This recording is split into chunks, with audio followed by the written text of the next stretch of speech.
Hey, how's it going, everybody in YouTube land? Welcome back to All Things Brighton WTF. For this segment of the channel, I kind of wanted to do something a little differently. A lot of it's going to be focused around some of the stuff that I've seen on YouTube. For those of you who are, may actually look through my channel and you go through the different people I'm actually subscribed to, you notice I have a lot of like different patterns or different flavors that I have on there. It ranges everywhere from, and this might shock a few people, it ranges everywhere from the Thinkery to Anita Sarkeesian to PewDiePie to bodybuilding videos to anime reviews. I mean, it's all over the place. I even have the Young Turks on there, and then I have like Sinatra Says. I mean, it's like, okay, dude, your channel's all over the place. What is it that's got you everywhere? Like looking at all this. And if you actually if you actually pick apart little by little what things I'm specifically looking for, I'm actually looking for all the interview styles that a lot of people do. My biggest thing that I like looking for, especially on YouTube, is the interview styles that people use. One of the things that really piqued my interest about that is because in today's age, when people do interviews, they try to do their best and trying to get their point across and ask their questions. However, there are some people that I'm not a fan of when it comes to doing certain interviews.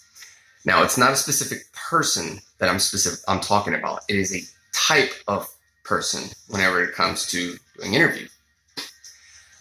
They share some of these common characteristics. The first thing I have are people, when they do interviews, they have an agenda. And by agenda, I'm specifically talking about their own personal agenda. Sometimes that could be a good thing. You have an agenda, your personal thing that you want is, hey, I want these type of questions answered, so that way I can get their point across. Cool, awesome. All right, do that, answer questions, and that's it, call it a day, interview's over, awesome. When it turns bad is when people with their personal agendas are bringing people on to speak to, and all they want to do is do things to make them look like they're in a bad light. It could be something about, say, a Christian and an atheist, or a Democrat and Republican, or one who prefers cheesecake over one prefers pumpkin pie, whatever the case may be, and either side using their platform in order to discredit the other. Sorry, my little one's over here trying to take a nap. But it's not very respectful whenever you do stuff like that. Quite honestly, it's not. Now, mind you, this is my personal opinion. And I should have started off with that in the very beginning of the video, but that is my own personal opinion, and I don't want to push that on anybody else. So, if you're going to turn around and do an interview with somebody, just ask a question, interview them, let them get their point across. If you need clarification, just ask for clarification. Now, mind you, that's on both people. Or if you have one person interviewing a group of people and you need clarification, then someone from that group needs to ask to clarify. For an example, if you're asking somebody if they believe in, say, if you believe that there is evil in the world, and the person's trying to ask, okay, well, what do you mean by evil? Then you as the interviewer need to sit back and actually give them what you're trying to ask them specifically. Don't beat around the bush. An example of this I saw actually was a Jacqueline Glenn video. She interviewed Jesse something. I can't remember his name, and I do apologize. I don't have his name on hand like this. Ask a question like, do you discriminate? And it really piqued my interest when he asked that question. And I'm like, wait a minute. Yeah, that's kind of an odd question to ask. What specifically are you asking for? Do I not discriminate against food? Do I discriminate against people? Do I not discriminate against clothing? Do I discriminate against religions? What are you going through? And I use those examples for a reason, because usually when people ask questions like that, it's because they're trying to lead them into what I see as a verbal corner where they are not going to be able to come back out of. They will get into a position where now you're making them say things to the contrary of what they believe. And it's like, okay, so I'll use that as an example. If somebody's asking me, do you discriminate? For me, I'm going to say, if you're talking about the word discrimination, yes, I discriminate. Now, what specifically would you like to know that I discriminate on? So now it is up to the interviewer to sit back and actually clarify. Now, mind you, I don't have to immediately say yes, especially if someone's asking me questions. Kind of a little rude, especially if you agree to be on somebody's channel or somebody's set and willing to answer questions, and then you kind of back away like that, like, all right, come on, you got to play ball here. But on the same token, it's kind of like, all right, this has got to be a two-way street here. If you want to ask me questions, well, then ask me questions, but then be prepared for clarification that's needed. If you don't give it, then how is someone supposed to be able to answer the question the way you actually want them to answer it? So if somebody asked me, same thing with that question again, do you discriminate against people's genders? Well, no, I don't discriminate against people's genders. And that's it. Done. If they want to know more, well, then I can give them follow-up examples or ideologies behind that. Take another example. Do you discriminate against food? Yes, I do. I don't touch anything with coconut because I am allergic, unfortunately. So if it's got coconut in it, I'm sorry. Even if it was a heartfelt gift or a heartfelt dish that somebody made for me, I express my undying, hey, I do appreciate and I love the fact that you are giving me a part of what you've created or what you want to share, but it has something in it that physically affects me in a negative manner. So how about you enjoy it? And maybe we can just share an experience together. Just talk about how good it is and something like that. So if we're talking about just mind you, using this as an example, you're just talking about the word discrimination and in its broad entirety. All right, fine. If you're just talking about the word itself, cool, we'll go with the word itself. Yes, I discriminate. Now clarify what you mean by discrimination. So that's going to be the first thing I want to do. The second thing, especially about the agenda, going into the agendas, is when you have somebody on set, and apparently somebody's trying to message me, when you have somebody on your set, channel, whatever the case may be, and you're asking them questions and you have an agenda, make sure that you're not getting too personal with it. For an example, there's been a couple of podcasts that I've been able to listen to where people would sit back saying, hey, with the president in his seat right now, do you honestly think he's doing a good job? Because there's clearly he's not doing a good job. I mean, you get that, right? It's like, oh, all right, hold on. So you want me to agree with you in order to continue your train of thought, or do you want me to go with my point of view and exactly what's going on? Now, mind you, just made up that question off the bat. I'm not going to answer it specifically because I don't feel like sparking a debate on here. Period. Just a made up question. However, to my answer, going back into, don't try to lead people into something where it only is supposed to support your personal agenda. Now, this is a little different between cornering, because when you corner somebody, you're really trying to get them to say something completely contradictory of what they want to say by using really, really broad, open-ended questions. That's kind of like, oh, you don't discriminate. Going back to the first example, oh, this. When you're doing something like, yeah, so, I mean, you feel me, like, president's stupid, right? As an example, that can actually lead a person to sit back going, oh, so we're just talking about your thoughts, not just regular questions that you have out there. I mean, yes, the interviewer can have specific questions that they want answered, which is fine, but also have them understand that, hey, some of the questions I have, they're going to be kind of personal to me, and I want to lead it into this direction. That might actually either A, help your interview out because they now know how to set themselves up mentally of what you may or may not ask, or quite honestly, interview might not even happen. Or there's a third option. The person will be not very happy about the idea that you're asking questions, but at least they can learn from you about your point of view as the interviewer and why you want to ask questions like this, which is fine. I'm all about sharing knowledge between people. Whether you agree or don't agree, at least share the knowledge so that way you have it. So please, if you have an agenda, the agenda should be, as the interviewer, is to conduct the interview about a topic or topics and get somebody's point of view on things. Next thing I wanted to kind of get into is the constant interrupting that I hear online. I get it. Some arguments get a little heated. Some interviews get a little excited when it comes to going back and forth between each other. Like, oh, well, honestly, no. There's no way you can believe this. And it's like, whoa, hold on. You asked a question. You wanted me to answer. Let me answer. The only times I can honestly see that going left field, and where maybe a polite interruption is going to be needed, is if they're nowhere near even answering the question.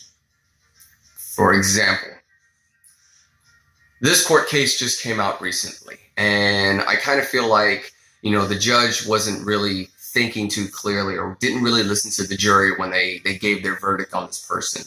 What do you think? And someone starts turning on going, well, you have to look at what society dictates and today's global marketing. And it's like, whoa. No. Okay.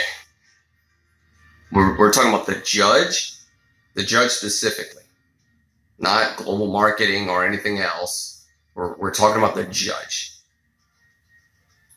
You can answer with the judge and your thoughts about their decision, and then you supporting afterwards. But please, answer the questions and then go into your supporting arguments.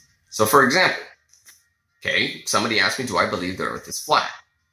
Well, I can do this one of two ways. One, I can say yes or no.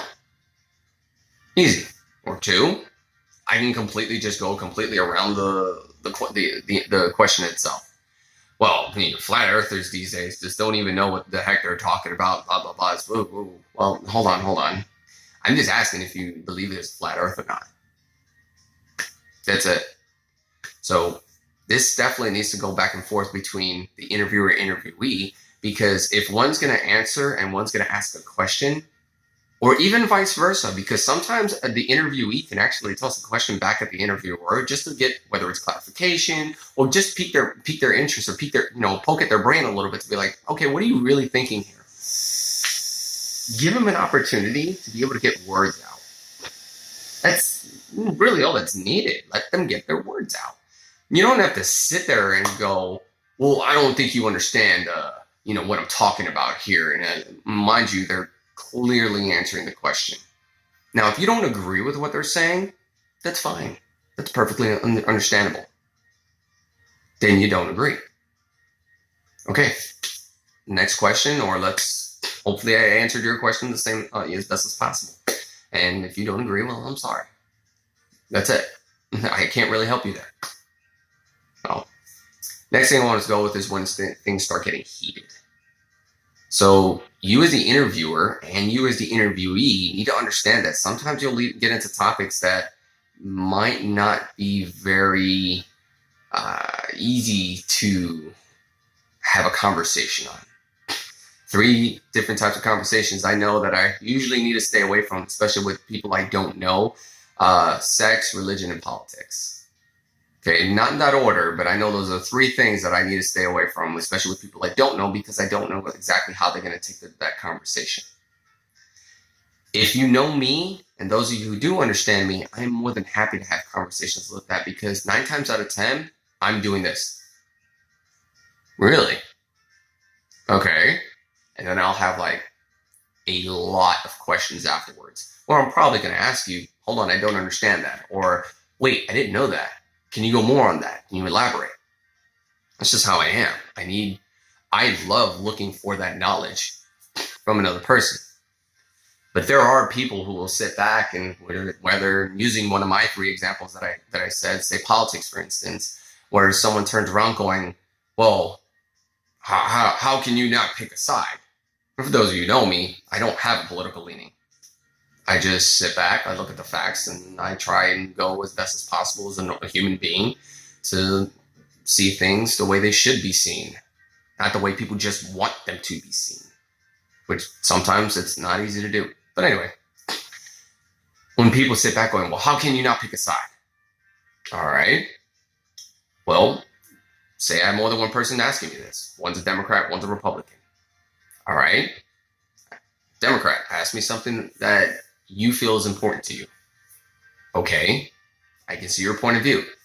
Republican, same thing. Okay. I can see your point of view. Now, what does me as the individual understand about that? All right. Well, I can see said person's point of view because of X, Y, and Z. Now, if you're asking me to choose on the sheer notion of you just want me to agree with you, well, then I'm going to sit back and say I'm not going to agree with you just because you don't want me to actually support a reasonable cause or a reasonable, conversation.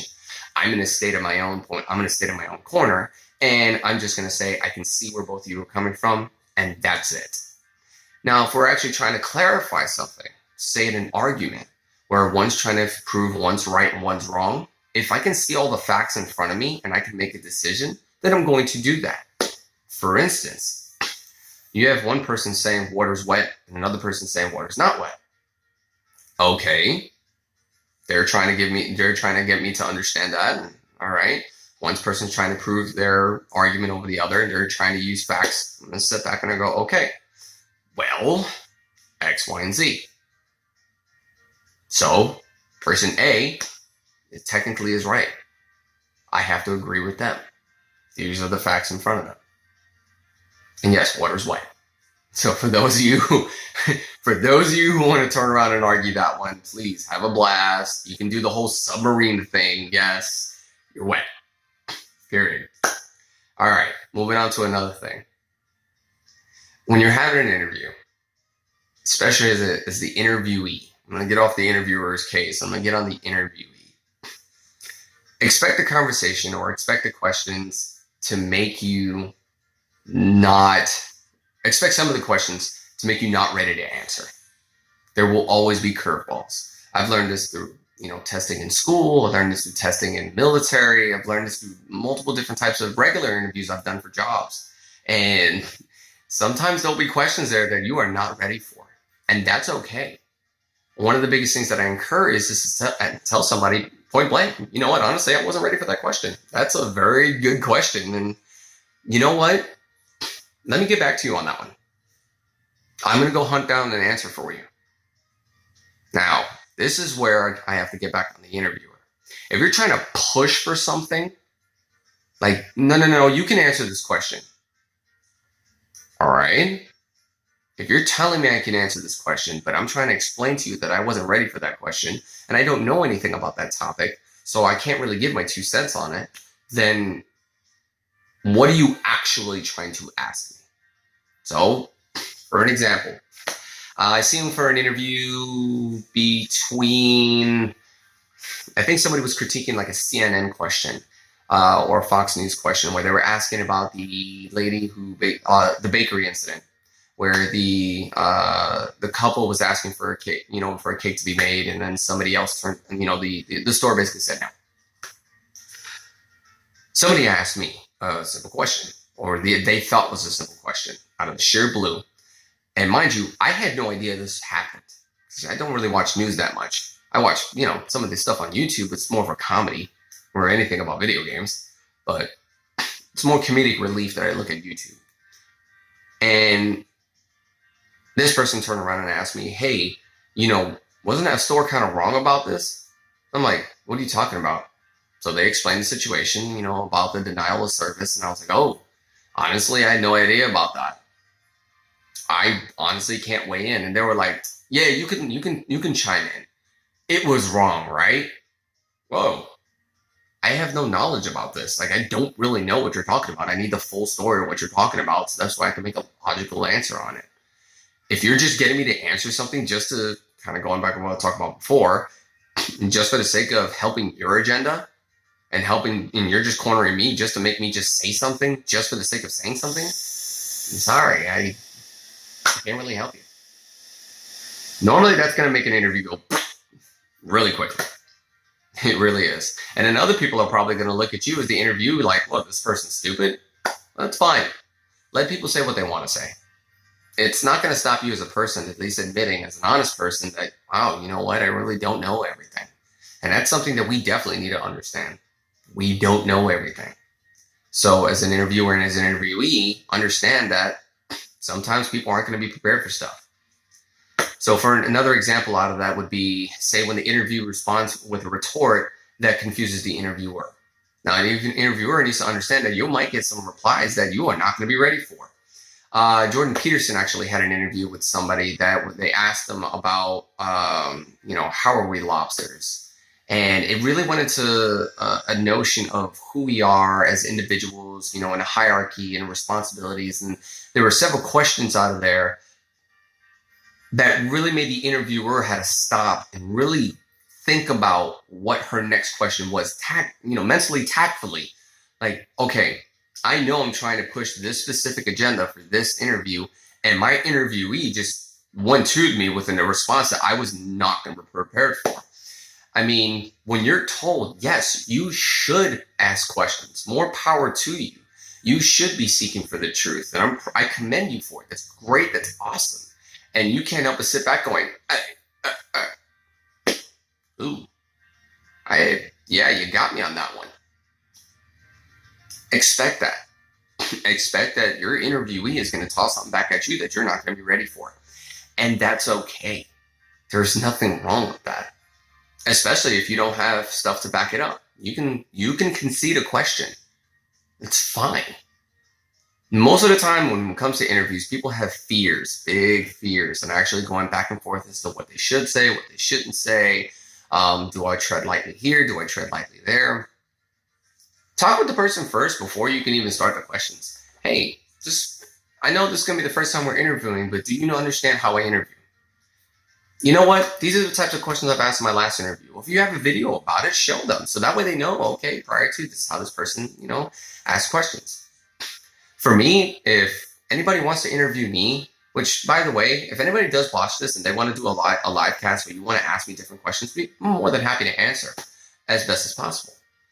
We'll jump on a live stream, we'll chit chat, and hey, if you want, join me on my PlayStation account. Okay, it's djtrigr.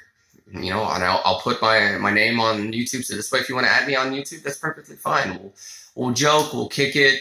We'll try and do a co-op. When it comes to Monster Hunter, or if we'll play some Mortal Kombat, or we play Overwatch together. We'll have a blast, and you can ask me all questions you want. Now, mind you, there are some questions I'm not going to be able to answer, especially when it comes to my job, specifically because that's part of my job. However, I will do the best I can to answer questions. Now, you see that I'm giving open, honest feedback about information about how I am to be interviewed. Now, when I interview, I'm probably going to ask you questions that are going to be a little far-fetched. If it's open-ended, and I didn't catch that it's an open-ended question, but you did, just let me know. Hey, that's kind of an open-ended question. Can you narrow it down? I'm human just like the next person. So I make a mistake, I'm more than happy to be corrected. Yes, I am one of those very few males that has no problem being corrected. Just let me know. It's understandable. Sit back and tell me, hey man, you were trying to ask me a question on this, but it's going in this direction and I don't know where you want it to go. Okay, cool. Let's give you an example to narrow it down. And then we'll proceed from there.